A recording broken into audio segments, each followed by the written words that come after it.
Thanks everyone for joining me today. I'm going to be talking a little bit about some of the research I've been conducting as a part of my dissertation. So I'll get into a little bit of the effort we've made to implement a topographically based groundwater model and discuss a few of the uses for this model once we get it up and running. So just to give you guys a little bit of context of where this research is really emanating from, Georgia and the Southeast are home to a pretty prominent forestry and agricultural industry. We have these intensely managed forests, what we use to produce bioenergy, lumber, and other, forest products. And then there's also the agricultural industry, poultry, peaches, pecans, corn. And kind of the common thread between both these industries is, really maximize their yields of, timber, corn, or whatever the product is. They have to use some, higher intensity fertilizer and herbicides and other, just soluble agrochemicals than many other places. This isn't only such a concern, but once these fertilizers and other, agrochemicals are introduced at production sites, there's a concern that eventually these chemicals are going to percolate down through the root zone and eventually enter the groundwater. Once it enters that, eventually it'll make to the surface, either in the stream or just through groundwater flow pathways. And this can really make water quality problems for people downstream, both their reservoirs and within their streams. And resource managers really need some tools to investigate these water quality issues. And this is especially true when water quality is related to groundwater. And so, to that end, groundwater models that are typically used by resource managers and policymakers are often quite complicated. They use these models to figure out how solutes are being routed throughout the landscape, how long after these solutes are introduced do they take to actually dissipate and leave the system, either through the stream flow or through more regional groundwater flow pathways. And they're just used to investigate kind of where in the landscape is more susceptible to fertilizer and other kind of chemical application. Do we need to be doing this right next to a wetland versus kind of upslope from there in more of a plateaued region? And so these models, I have outlined here the USGS mod flow kind of schematic from their documentation. There are other commercially available alternatives. They solve numerically these 3D partial differential equations that really govern the flow of groundwater. These can be finite volume, finite element models. Kind of the common thread between all of these is that they're costly, both in terms of time investment, if you're using one of the commercially available alternatives to mod flow, money-wise, they're not cheap. And computationally, it takes a lot of processing power in order to really just have an approximation for these partial differential equations. And the main thing here is that it requires graduate level understanding of not only the model you're using, but of also the system you're working in. So these factors have really pushed for the development by both researchers and practitioners, to push for some new tools. What can we make or create tool-wise that's going to help resource managers really be able to answer these questions a little bit more simply? So just to give some more context for where we're coming at with this research, we have developed this model at an existing research site. And it's a site that has some lingering solute transport questions related to some high intensity, short rotation, woody crops, mainly being used for bioenergy production. So it's mainly plantations of pine, sweet gum, and eucalyptus. And this site is in Upper 4 Mile Creek. And so Upper 4 Mile Creek is just over the border in South Carolina, and it drains the central portion of the Savannah River site, which is, for those of you guys that don't know, is a National Environmental Research Park. And it eventually joins the Savannah River at the south border of the site. And so we're working in Upper 4 Mile, which is in the headwaters shown here. And one of the characteristics of this site is it's just a typical upper Atlantic coastal plain watershed. These are very permeable and low relief, groundwater driven headwater streams. And these sites have been very well instrumented. So we have over 20 wells and piezometers that have been recording for almost a decade now. We have stream gauges in each of the 3 watersheds, soil moisture networks, a rainfall collection system, and the eddy covariance tower as well. And so just to, give you a site timeline, we started monitoring back in 2009, 2010. And that was really just an effort to get some baseline water quality and quantity data at the site before we did anything to it. So following that baseline period, we had 2 of the watersheds, watershed C and watershed B. They were clear cut over 50% of their area. This 3rd watershed, watershed R, was left untouched as a reference watershed. And, after this site preparation, there was some pretty intensive herbicide and fertilization, which you can see here. After that initial fertilization, we had almost an immediate jump in nitrate concentrations within the surficial aquifer. And so that's what these are showing right here, is just all of the different surficial aquifers and their nitrate concentrations over time, starting in 2011 all the way. We have data through 2019 now. This is just showing through 2018. And the thing I'll point out here is that, these elevated nitrate concentrations really were just in the superficial aquifer. We never had any jumps in the nitrate concentrations within our riparian wells or within the stream flow. So we kind of have this question of, well, where is this nitrogen going? We have a big gap in our nitrogen budget where there's a lot going unaccounted for.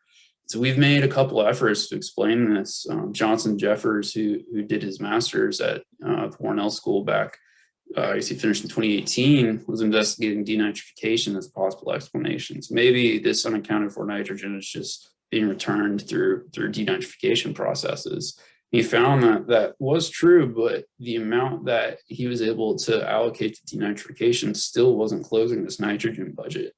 And so more recently, we've had some plot scale studies out there, and we found that a significant portion of this nitrogen should be percolating into the groundwater. And so, the question for us became, well, what about if we develop this water table model kind of site specific? Is this going to be able to, give us an improved understanding of kind of the water age and the transport dynamics from these plantation sites out there? And, this has applications outside of our specific research zone. And so this kind of framed our criteria for the model development. We wanted it 2-dimensional. We wanted it topographically based to deal with our low relief watersheds. We wanted it to be usable through GIS, not through some opaque coding. And we wanted very simple physically based parameters that, most people would feel comfortable making a range of estimates on. And kind of most importantly, we wanted folks that have an undergraduate understanding of GIS and hydrology and just general solute transport processes to be able to use it. And so, outside of just GIS familiarity, we only need an elevation surface of our site for this model. So either LiDAR or DEM, which is becoming more and more available through the USGS 3D elevation program. And then some coarse geology information that most people will be able to figure out with some reading. And then finally, we need some meteorological data. So just annual precipitation and evapotranspiration rates. And that's also pretty easily available. Oregon State University and the PRISM group out there produces 1 kilometer grids of daily meteorological data, which is very helpful. And so to give you some, I've kind of explained our criteria for this model. And so what we've done is we've essentially wanted to derive water table position along topographic drainage lines. And so what that means is we took those rasters I just mentioned of elevation and derived flow lines throughout all of them. So this is a common procedure that most introductory or advanced undergraduate GIS courses cover, and how you delineate a stream network. It's just based on, some upslope area and a flow direction surface. And so you're essentially just routing water downslope on the elevation of the cell. and the surrounding cell's elevation. And it doesn't necessarily mean that there's a water flowing on these pathways. It just means if there's water on the surface flowing, this is the direction it would go, down gradient. And there's many options to do this. Most people are probably familiar with ArcGIS. There's PySheds through Python. QGIS has an alternative. I use Topo Toolbox, which is a MATLAB plugin. So I'll use this excerpt here, which drains just a very small network into the valley, and a couple of the following slides as an example and kind of proof of concept of this process. And so our conceptual model here is just, this is Dupuit's equation for flow in a phreatic aquifer between two parallel rivers. And this is kind of our driving equation for the water table model. It has really just two components to it. You have these site-specific parameters in the hydraulic conductivity, the depth to a confining layer, bottom boundary condition, and then the annual recharge estimate. And then the other side of this is the GIS-derived parameters, which are just based on network distances from that flow, or the drainage lines I showed in the previous slide here. So it's just distances along those drainage networks. And so I'll start with this L. So this represents the total upstream drainage distance for thread. And so for any of these threads, they're going to have a fixed L value at all points along them. And that's going to be the distance completely upstream plus the distance of that tributary. The other network distance there is just X, and it represents the distance along a tributary. And so that's going to increase as you move upstream or upslope from the stream or the initial point here. And that's going to be different for every point along the flow pathway. And so this H0 term, or the depth of confining layer, and the hydraulic conductivity are really the state variables here that are going to drive the shape of the resulting water table profile. And so, as I mentioned before, I was going to use this as an example. What I've done here is more of a proof of concept, is just take these 5 tributaries to the valley. And so this is just draining an upslope of the valley. And once it enters here, we assume that the water table is almost at the surface. And I'm solving Dupuit's equation along each point of these tributaries. And so you see here, we've got the surface flow pathways, relative elevation from the outlet, and then the distance downstream, or distance from the outlet moving upstream. And what you're seeing here is just that as you move upstream or upslope, the water table position is going to increase very, very slightly. And there'll be few bumps in the profile. The only bumps you should have are going to be relics of DEM error or artifacts from the DEM. And what you get from this is essentially a solution of the relative depth to the top of the surficial aquifer. And that's important for a lot of people. This has application outside of just, a research framework. Site managers are going to be able to use this information for a variety of purposes. So I showed there just a proof of concept where I've only done one of the little tributaries that connect to the actual drainage network. And the next step is really figuring out, okay, how can we iterate through the whole drainage network and sequence it in a way where we keep the correct geometry of the network and, keep true to the Dupuit assumptions. And, this is what we're showing over here is the full drainage network for watershed C. These are the topographic drain lines where, some of them are going to be streams, but, most are not. You got others that are just those kind of upper reach flow pathways, whereas others are just the wetland valley. And there's very few sections that are actually the channelized flow pathway. And so that's going to be key. And the next, major component to this is also going to be looking at how can we utilize our extensive well and stream gauge records that we have at Savannah Riverside. And we'll be able to, kind of calibrate our 2 state variables here, the H0 term and the K term, so the hydraulic conductivity and that depth to the confining layer.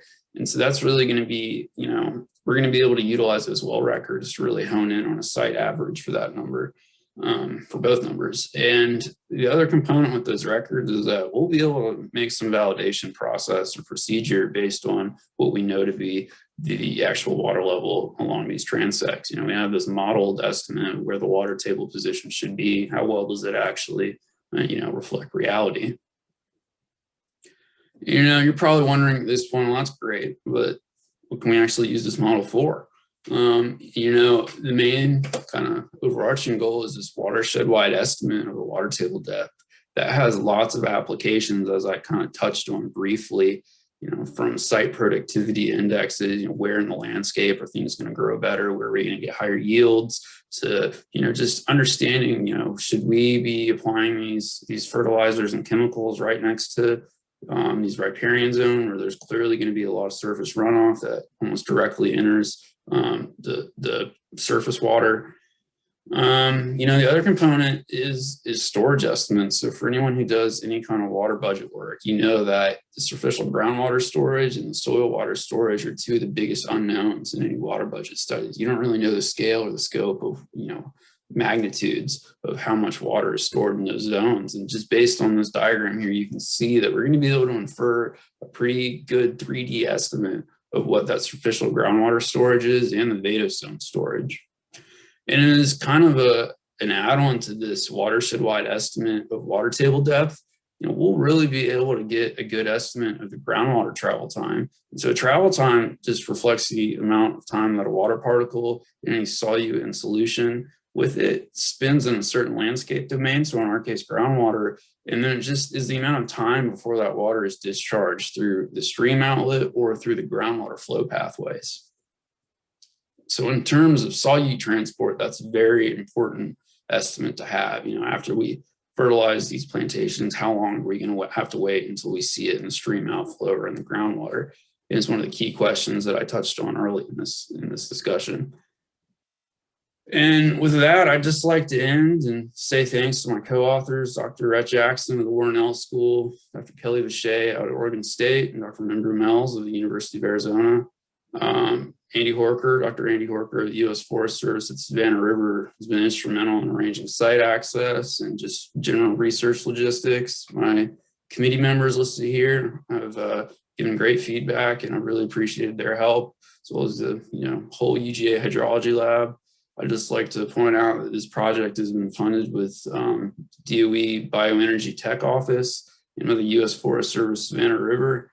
And I'd also just like to acknowledge the USGS and the Georgia Water Resources Institute for hosting this. I'll thank everyone for listening and leave you guys with a slide of my references. I'll be around to answer any questions and hopefully have some discussions about this at a later date. Thanks.